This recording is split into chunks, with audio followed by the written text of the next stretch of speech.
இறைவி டப்பிங் வேலைகள் ஆரம்பம்.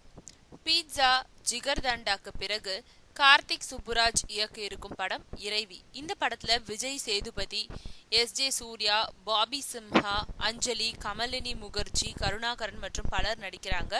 மே மாதம் ஆரம்பமான இந்த படத்தோட படப்பிடிப்பு போன மாதம் முடிவடைந்தது.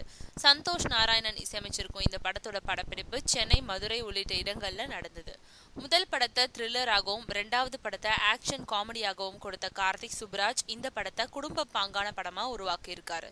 கார்த்திக் சுப்புராஜோட முதல் 2 படங்கள்ல நடிச்ச விஜய் சேதுபதி, பாபி சிம்ஹா ஆகியோர் இந்த படத்துல இணைஞ்சு நடிக்கிறாங்க. கூடவே எஸ்.ஜே. சூர்யாவும் இன்னொரு நாயகனா இணைஞ்சு ஒரு வித்தியாசமான கூட்டணியை உருவாக்கி இருக்காங்க. அஞ்சலி, கமலினி முகர்ஜி, பூஜா தேவரியா ஆகியோர் நாயகிகளா நடிச்சிருக்காங்க. கூட்டு குடும்ப உறவுகளை பத்தி உணர்வு பூர்வமா கார்த்திக் சுப்புராஜ் இந்த படத்துல கையாண்டு இருக்காருன்னு சொல்றாங்க. இந்த படத்தோட டப்பிங் பணிகள் இன்னைக்கு முதல் ஆரம்பமாக இருக்கு. விரைவில் படத்தோட இசையும் அடுத்த மாதம் பட வெளியீடும் இருக்கும்னு எதிர்பார்க்கப்படுது.